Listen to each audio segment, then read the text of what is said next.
Most people think financial failure looks like chaos. Bills piling up, constant stress, barely surviving. But that's not where most people get stuck. They get stuck when things feel okay.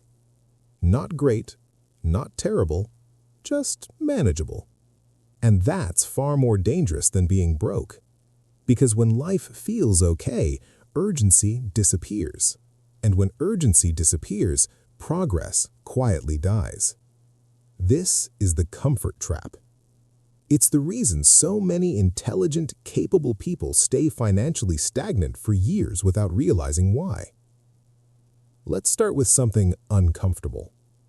The brain is not designed to maximize long-term wealth. It's designed to minimize discomfort. Once discomfort drops below a certain threshold, the brain stops pushing for change. Not when goals are reached, not when stability is achieved, but when pain becomes tolerable. That's the moment growth slows. This is why people often work hardest when things are bad. Pressure sharpens focus. Fear creates action. Discomfort forces decisions. But once that pressure eases, the brain relaxes. It says, "We're fine. Nothing is urgent. Let's maintain this." Maintenance feels safe. Growth feels optional. And optional things are easy to delay. This is how people drift into years of financial sameness. Same income, same habits, same patterns. Not because they're lazy, but because nothing hurts enough to demand change. The comfort trap doesn't feel like a trap. It feels like stability. You can pay your bills, you're not panicking, you're not desperate. So why rock the boat? Why take risks? Why restrict spending? Why think long-term? Your brain rewards you for feeling calm, and calm feels like success. But calm without momentum is stagnation. Here's the subtle part. Comfort changes how you interpret effort. When things are hard, effort feels necessary. When things are comfortable, effort feels excessive. Saving more feels restrictive. Investing feels risky. Learning feels tiring.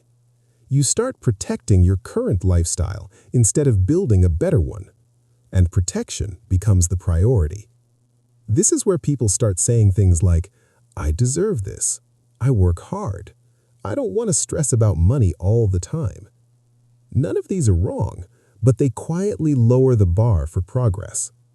The brain reframes indulgence as self-care, spending as balance, inaction as peace. And slowly, growth is traded for comfort.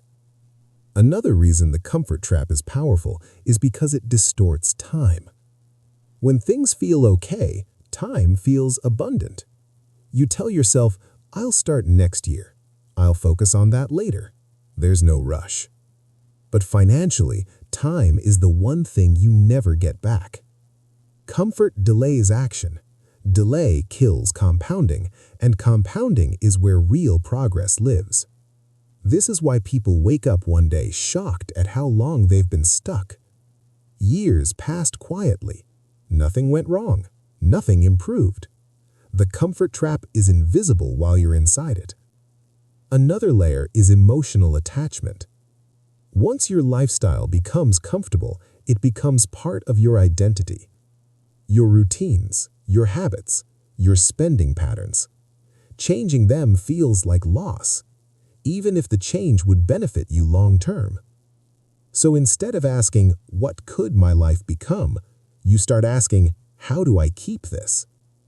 That question shifts everything. It turns growth into a threat. This is why people resist downgrading temporarily to upgrade permanently, why they avoid discomfort even when it's strategic, why they reject boredom even when boredom is productive. Comfort feels earned. Disruption feels unfair. But wealth isn't built by protecting comfort. It's built by tolerating intentional discomfort. Another reason comfort traps people is because it creates false confidence. When nothing is wrong, you assume you're doing something right. You think, if this were a problem, I'd feel it. But financial danger often feels neutral. Debt grows quietly. Opportunity costs accumulate silently. Years pass without dramatic warning signs. Comfort masks slow leaks. You don't feel behind until suddenly you are. This is why comfort is more dangerous than stress. Stress signals danger. Comfort hides it.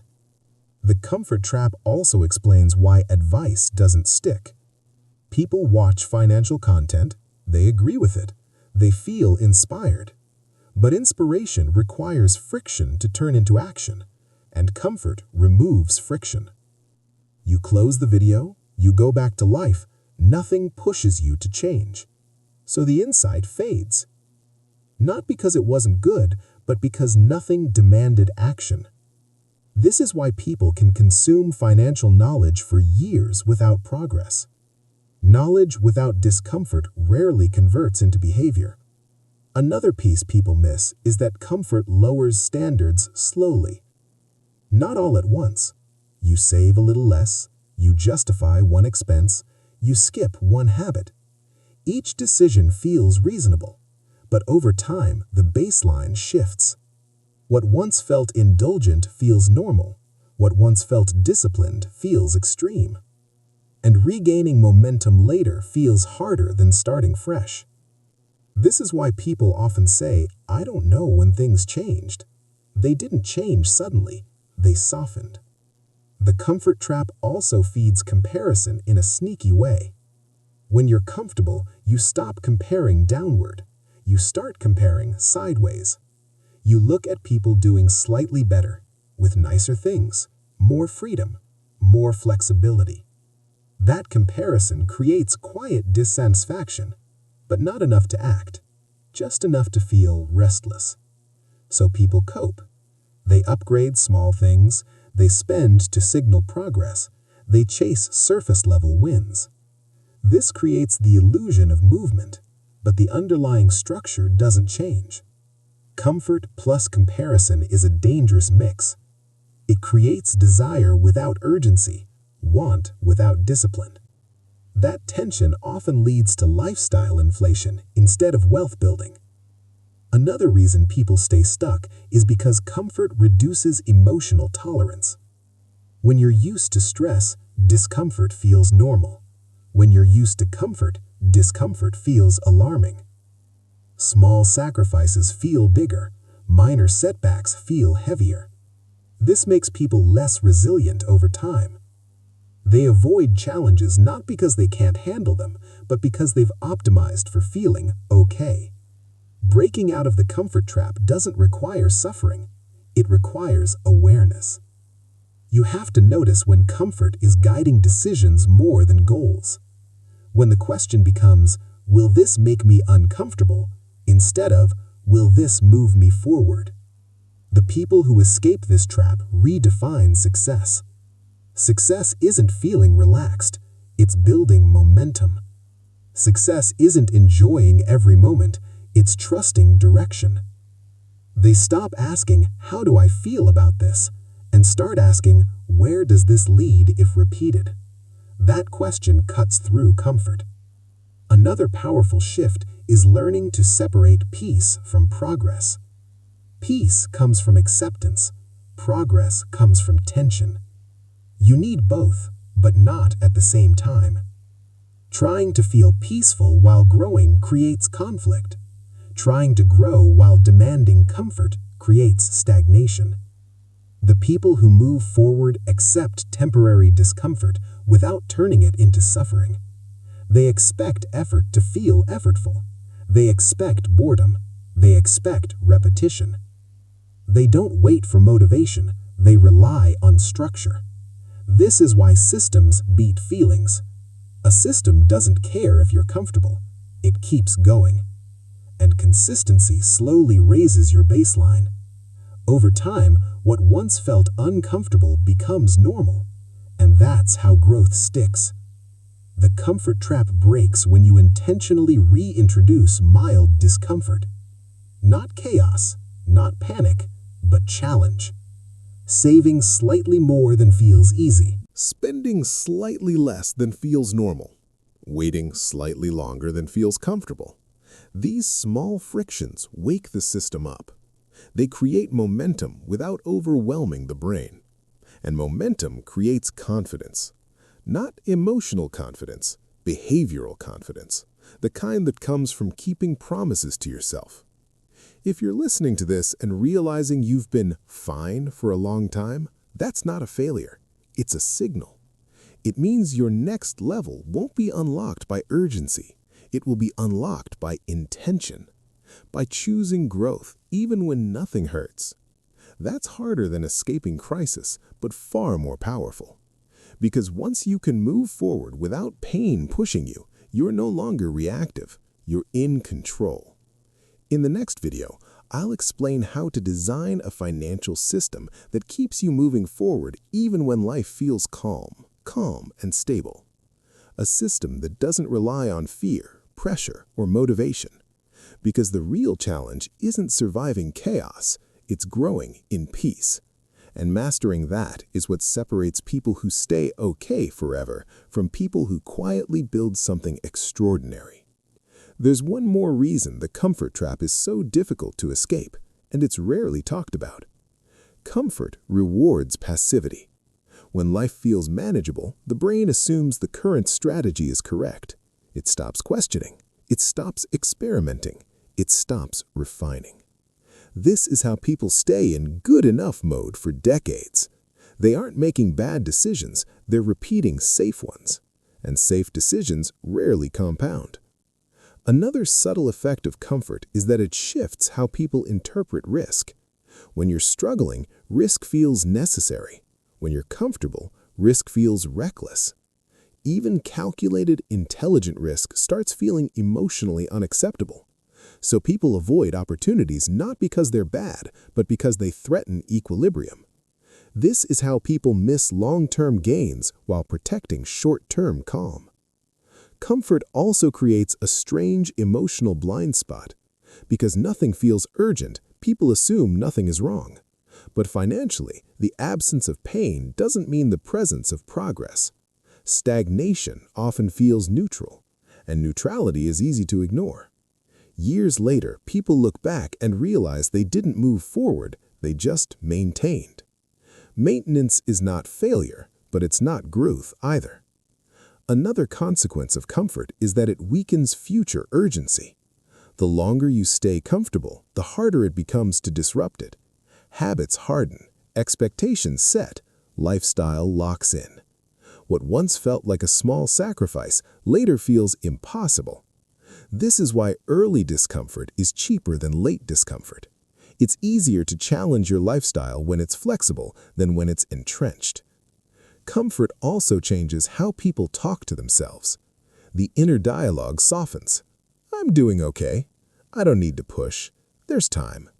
These thoughts feel kind, but they quietly delay action. Kindness without direction becomes complacency. Another overlooked aspect is how comfort distorts feedback. When you're uncomfortable, feedback is immediate. You feel it. When you're comfortable, feedback is delayed. You don't feel the cost of not investing. You don't feel the cost of not saving more. You don't feel the cost of lost time. But those costs accumulate silently. Comfort hides them until they're too large to ignore. This is why financial wake-up calls often come late. Retirement approaching, opportunities missed, time gone.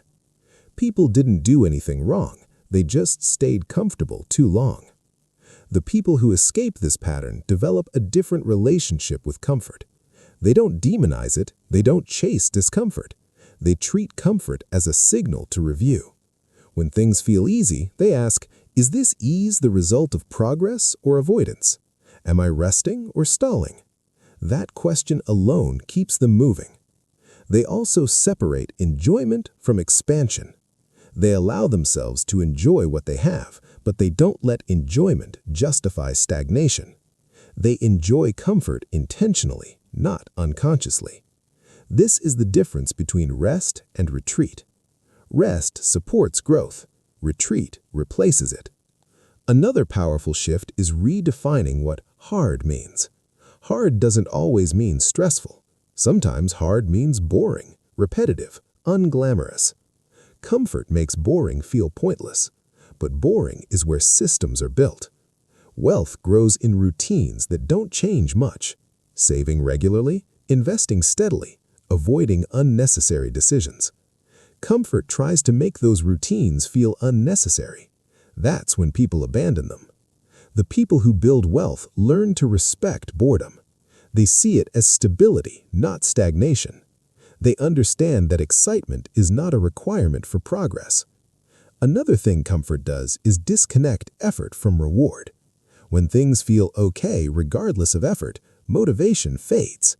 Why push if the outcome feels the same? This is why comfort-based motivation doesn't work. You can't wait to feel pressure. You have to create structure. Structure replaces urgency. It keeps movement alive when emotions don't. That's why systems matter more than feelings. Another important piece is future self-trust. Comfort erodes trust slowly. Each time you delay, you teach yourself that future you will handle it. But future you never arrives, so trust weakens. The people who escape the comfort trap rebuild trust through action. Small promises, kept consistently. Not dramatic changes, predictable ones. That consistency restores momentum, and momentum changes identity. You stop seeing yourself as someone who's fine and start seeing yourself as someone who's progressing. That identity shift is powerful. Because once progress becomes part of who you are, comfort stops being an enemy. It becomes something you manage. If you're in a comfortable phase right now, this is the moment that matters most. Not when things are hard, but when nothing hurts. This is when direction is chosen. Not through urgency, but through intention. In the next video, I'll break down how to deliberately create forward pressure without stress, panic, or burnout. A way to stay moving even when life feels calm. Because the most dangerous place financially isn't crisis, it's comfort without momentum.